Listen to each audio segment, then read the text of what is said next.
Y ya lo estamos viendo en pantalla. Francisco, un gusto. Francisco Labarrera, académico del Departamento de Geografía, investigador CEDEUS. Un gusto tenerte acá presencial, pues. Mucho, sí, pues. La semana pasada estuve, pero claro, sí. tú no estabas, así que sí, pues encantado de estar de vuelta en actividades presenciales, en actividades físicas, ¿cierto? Estar en lugares encontrando y no ya no estar más enfrente al computador. No más, con la Francisco cámara, Cooper. Las mini cámaras. Llegó Sheldon de Labarrera en la casa. Sí, necesario ir retomando esta normalidad que, claro, vamos aprovechando también nuestros espacios. Muchas personas quizás quieren empezar a tomar vacaciones, salir a la costa. Y ahí empezamos con algunas dudas o reconocer nuestros espacios como las dunas y todo lo que significa el borde costero. Claro, muchas personas van a salir de vacaciones. Bueno, muchos ya están yendo, ¿cierto? De repente los días de calor. Tienen la fortuna. Sí, van un ratito a la playa, qué sé yo. Pero quienes van, por ejemplo, reiteradamente, una vez al año, claro, a una playa, y siempre a la misma playa, sea porque tienen familia o porque, qué sé yo, porque les gusta ir ahí. Algunos de ellos van a tener la percepción de que la playa está más grande, la playa está más chica.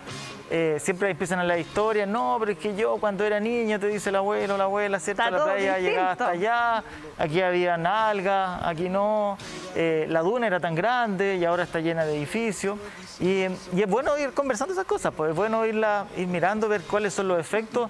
Es medio complejo hacer relaciones tan directas como decir, mira, ocurrió esto y por lo tanto la consecuencia es esta. Pero sí, claro, sí estamos en un episodio en el cual los ecosistemas costeros en general están siendo reemplazados por urbanización porque la costa es muy atractiva y en muchos casos esa urbanización se ha hecho sobre dunas. En algunos casos se hace también sobre humedales o incluso en la ribera o en los lechos más bien o en el borde de los ríos. Y todo eso va generando consecuencias. Claro, porque tú señalas la urbanización, pero ¿qué tanto tiene que...? O sea, influye lo que va pasando con la urbanización, pero ¿qué tanto va cambiando también respecto al mismo cambio climático?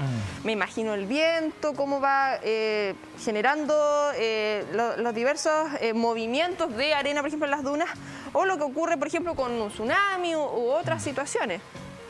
Sí, mira, es bueno ir ordenando. Hay procesos o sea, las playas en primer lugar son dinámicas, ¿sí? Van y vienen, la arena se desplaza, lo mismo pasa con las dunas. Las dunas o sea también, que mi mamá, mi abuelito que me diga que la playa era distinta, es normal. Es normal, sí, tienen que poder ir cambiando.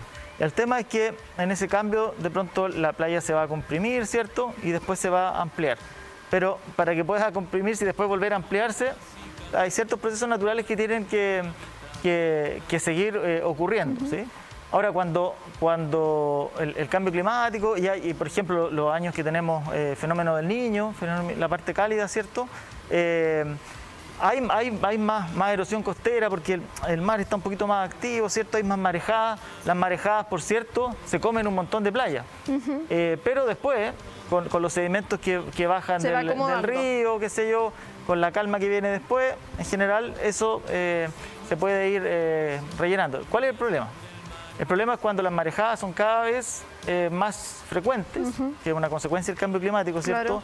Que los eventos extremos se nos hacen más frecuentes, y cuando hemos dañado una serie de otros procesos que permitían de que estas playas se recuperaran. Ahí estamos en una situación crítica porque la playa es un bien súper exquisito, ¿cierto? Ay, que nos gusta meter las patitas al agua más encima. Y claro, y queremos que sea arena, ¿cierto? Que no sea tierra, ¿cierto? Sí. Queremos que sea una arena fina además, cosa que no es tan común, ¿cierto? Pero para eso tenemos que ir permitiendo que ciertos procesos se vayan desarrollando. Claro. Y tenemos que cuidar, o sea, las dunas como hueso santo. ¿Y qué hacemos en muchas de las dunas? Ponemos los mayores torres de edificios, ¿cierto? Sí. Incluso a veces sobre zonas protegidas, ya zonas santuarios. Y ahí, no sé, quizás me salga un poquito más del área de expertise, Francisco, pero por ejemplo lo que hablamos cuando se rellenan humedales, para que sea una base sólida o apta para la construcción. ¿Qué pasa con las dunas también? Lo que se tiene que llegar a intervenir para poder edificar, porque me imagino que es complejo también en esa materia. Sí, bueno, hay distintos tipos de dunas, ¿cierto? Hay campos dunares bien extensos. Construir sobre duna es peligroso, ¿sí? Claro, los constructores dicen que hacen unos cimientos muy, muy profundos, pero igual abajo de arena, si no estamos hablando de que llegamos a roca firme y ahí nos anclamos, ¿sí? Habrá algunos casos donde pueda ser así. En general no es así. hay un riesgo muy grande de eso. Y uno podría decir, bueno, es un riesgo para el que compra ahí. Sí. Pero el tema es que esos edificios no deberían existir. Hay lugares en el mundo, particularmente en España, donde todo lo que se construyó o en la ilegalidad o en la tibieza, ¿cierto? Que uno no sabía si era 100% legal o no, se ordenó demoler. ¿Sí? En Chile también ocurrió con un hotel que estaba construido, ¿cierto? Que después las marejadas se lo comieron y también se dan órdenes de demoler. Nosotros no estamos acostumbrados a eso, ¿sí? No estamos acostumbrados como que un lugar que se construyó, que uno puede decir alguien invirtió, alguien compró, ¿cierto? Se instalaron sueños ahí y después digamos, oye, mira, por el bien de la costa, a esto toca eliminarlo. Es que ese es el tema, porque cuando ponemos en la balanza el bien del ecosistema, de la costa en general, o los bienes personales, tener ahí un hotel rico con una vista maravillosa, ¿cómo vamos equiparando eso? Porque claro, me imagino que muchas personas pueden decir, ya, pero si se puede, ¿por qué no?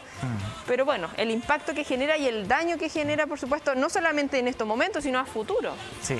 El bien común es algo difícil de conseguir, es algo difícil de marcar, ¿cierto? ¿Qué es lo que es el bien común? Pero hay una de las cosas que, al menos en esta región, lo tenemos clarísimo, ¿sí? El riesgo de que un tsunami llegue a viviendas que están muy adentro es alto, ¿sí? Si nosotros más encima urbanizamos la costa, si más encima rellenamos los humedales, si más encima eliminamos las dunas, que tienen todos esos efectos mitigadores de eventos tan extremos y tan dañinos, ¿cierto? Tan catastróficos como puede ser un tsunami. Claro.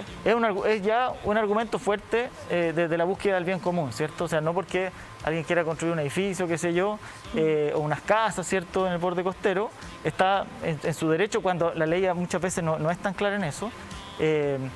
Y menos va a ser bien común si eso va a afectar a todos los que están detrás. Eso es un ejemplo de los múltiples beneficios que son capaces de prestar las dunas, el borde costero como tal, por ejemplo, en términos de la biodiversidad, que uno podría decir, me podría poner la camiseta, ¿cierto?, muy verde, de la biodiversidad, porque es bueno protegerla, ¿sí? Pero hay una parte de esa biodiversidad que se explota, que son todos los recursos bentónicos, recursos costeros, que generan beneficios económicos también directos, tanto para pescadores, caletas, ¿cierto? O sea, como comunidades locales, como también de repente algunas industrias un poquito más grandes, qué decir de todo el turismo. Y eso no lo podemos poner en juego con un sistema de construcción ilegal, además. Si en el fondo aquí hay instrumentos que te impiden hacer eso y algunos lo hacen igual porque encuentran por ahí una beta que podría, y mientras construye, mientras no me dice nada, y suele pasar de que después que está construido no nos animamos a decir demolamos, porque demoler es una palabra muy dura. Sí, ahí tú señalabas los ejemplos en otras partes y que acá es más complejo que llegue a pasar, pero la normativa actual, o por ejemplo lo que hablamos con la ley de humedales, ¿no hay como una ley del borde costero así como tal, o es algo que dentro de otro lado se va desmenuzando, por así decirlo, para protegerlo? ¿Y cómo se puede robustecer eso para que no exista tampoco ese vacío legal que muchas veces, bueno, existe la ley, existe la trampa? Sí, hay una normativa más o menos antigua que protege el borde costero, ¿cierto? Que pone sanciones. Se han ido generando algunos traspasos, ¿cierto?, de instituciones, si es el Ministerio de Defensa, si es Bienes Nacionales, ¿quién se tiene que hacer cargo de ese borde costero? Está en discusión, no tengo claro cuál es el estado exacto en el que está un proyecto de ley de costas, que es impulsado, obviamente siempre por parlamentarios, pero con un fuerte respaldo científico. Particularmente centros de investigación como CIGIDEN y también el CDEUS impulsan la creación de una ley de costa.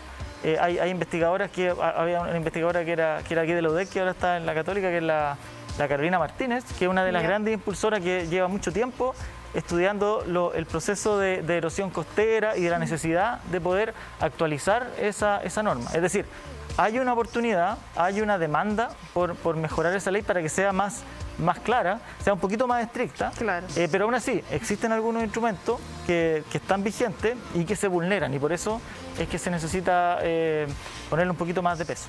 Sí, bueno, y más allá, y algo que comentamos siempre, si es que no existe la ley o algo, tiene que ver con el sentido común también del daño que estamos generando en nuestros ecosistemas, lo que está pasando en estos momentos, y bueno, siempre hacemos vinculación al acontecer, por ejemplo ahora con las mismas elecciones, ver qué materias se están proponiendo por ambos candidatos en materias de, por supuesto, medio ambiente, lo que significa en estos momentos protegerlos y no seguir destruyendo nuestro propio ecosistema, que a lo mejor nosotros no vamos a ver los efectos tan claros, pero sí sabemos que las futuras generaciones se van a ver totalmente afectadas con eso.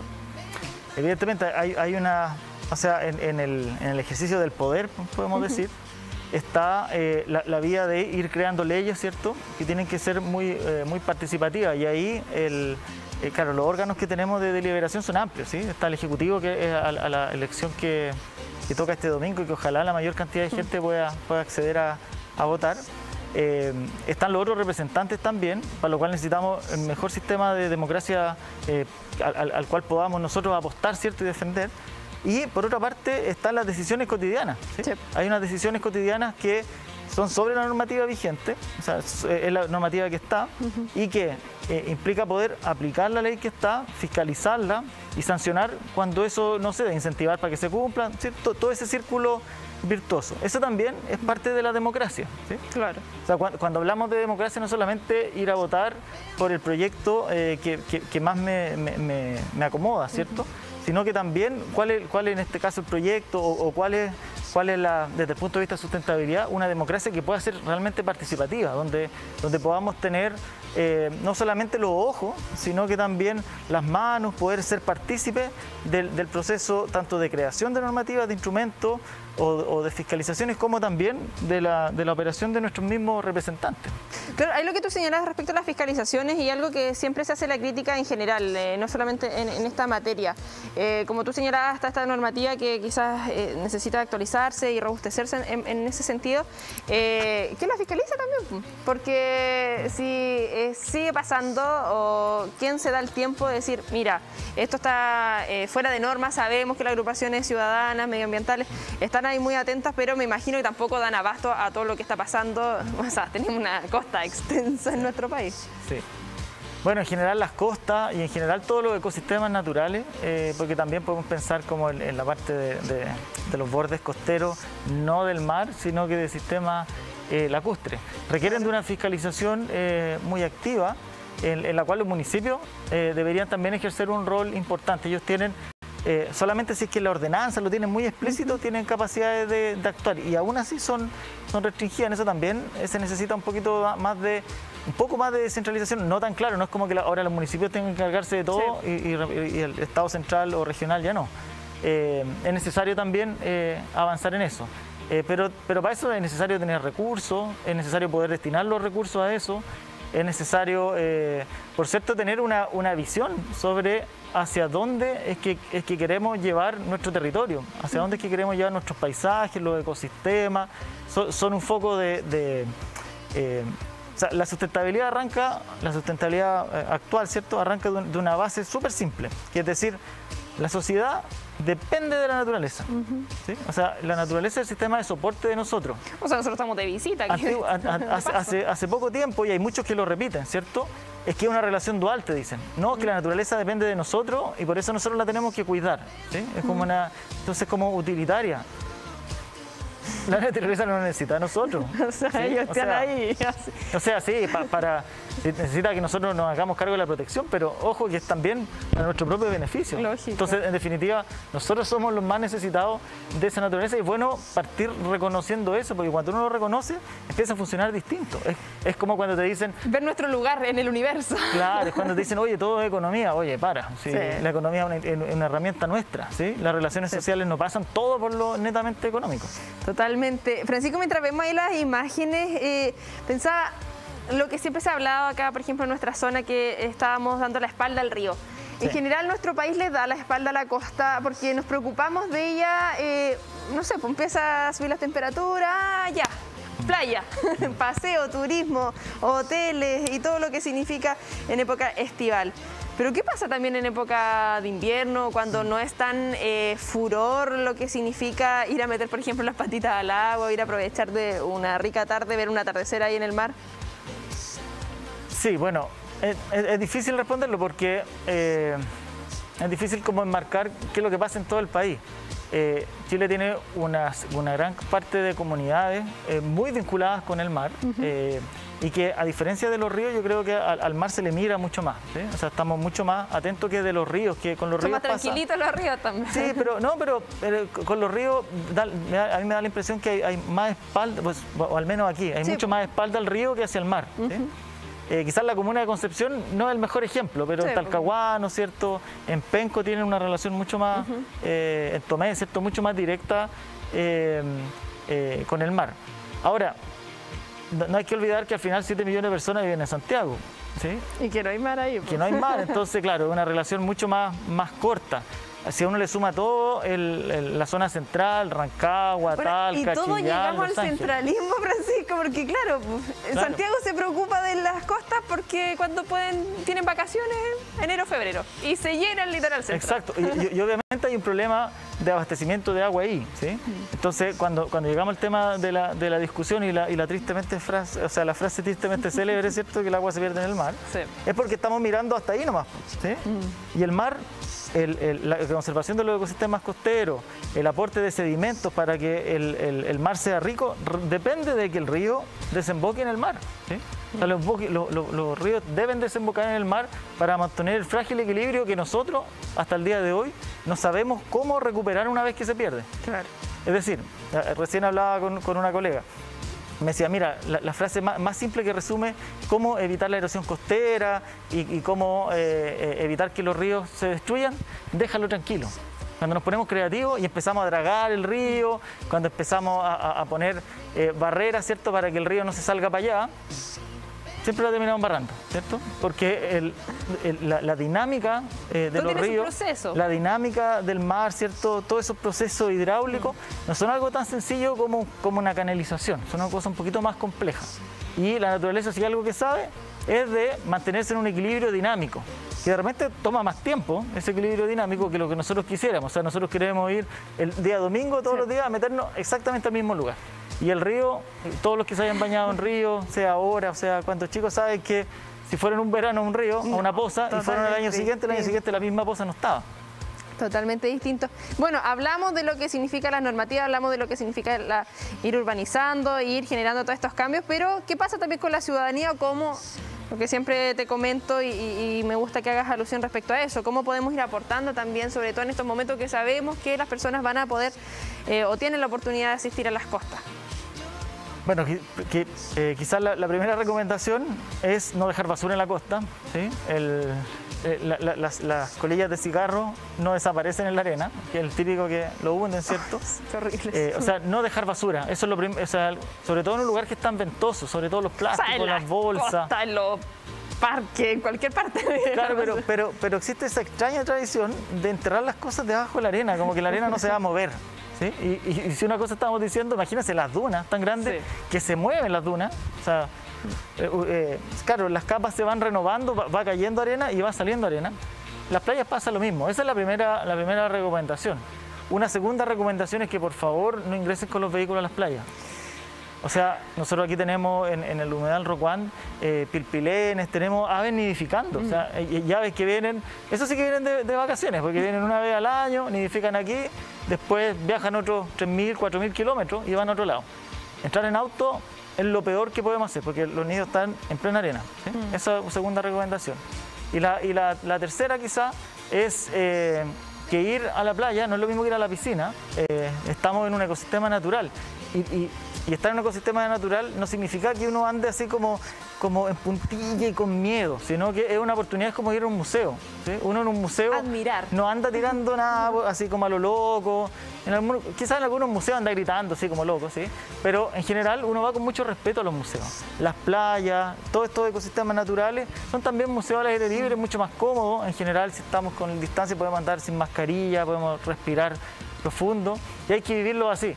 no solamente en términos de observar, sino que también de aprender del lugar, leer un poquito antes de ir, a ver qué tipo de aves podría encontrar, por ejemplo, que en las costas, si algo que es muy rico en las costas chilenas en particular, es que la diversidad de aves es una cosa extraordinaria, que para que salgamos de la gaviota o el pelícano, que son los fáciles de identificar, que podamos identificar sobre todo los perritos y un montón de otras aves que están ahí justo en el borde, que andan corriendo, ¿cierto? Que uno se acerca y arrancan y que uno hace videos divertidos de eso. Bueno, aprendamos sus nombres, yo creo que en cada parte son distintos y es un aprendizaje muy bueno. No, y tenemos harto acá en nuestro país para ir recorriendo quienes tienen la oportunidad y sobre todo ahora que se están dando las medidas de acuerdo al plan paso a paso. Francisco de la Barrera, un gusto que nos haya acompañado acá, pues, con una temática bien interesante y ad hoc a lo que estamos viendo con estas olas de calor que dan ganas de arrancarse a la costa. También. Bueno, muchas gracias y a votar todos el domingo también. ¿En bicicleta? En bicicleta, sí.